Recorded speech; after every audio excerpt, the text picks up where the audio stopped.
कुछ उन्हीं से आइल बनी का होलिया में जीजा बहुराइल बनी का जीजा चिरौआ त पानी चटोर अचट कोई दही लगाई कठोर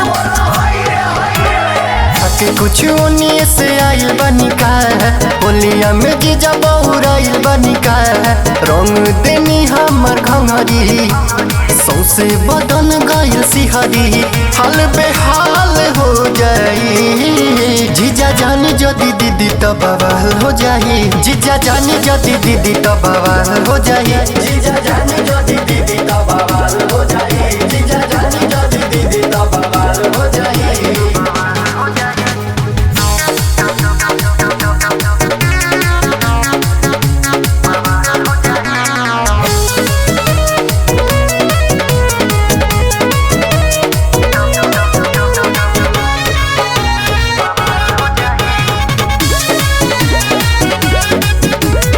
आइल बनी होली खेले तय कर मतलब ई न है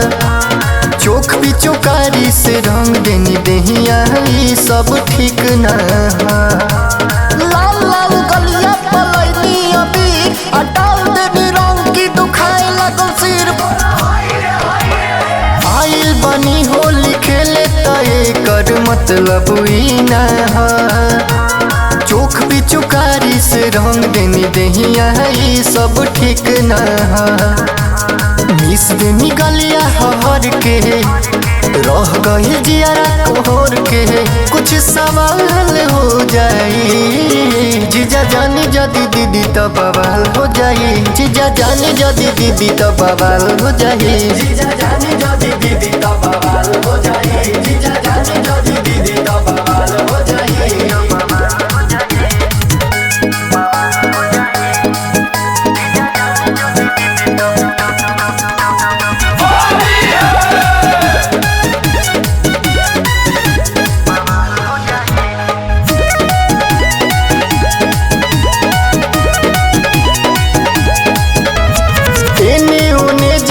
हाथ लगाइए जीजा होली में घोड़ी के रंगवा न डाली रहुआ हमरा चोली में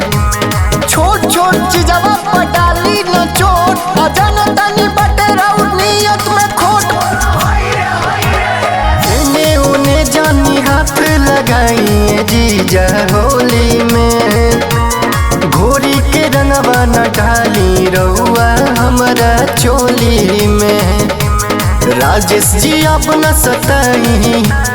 तनी सरंगवा लगाई विवेक बवाल हो जाई जीजा जानी जदी दीदी तो बवाल हो जाई जीजा जानी जदी दीदी तो बवाल हो जाई जीजा जानी जदी दीदी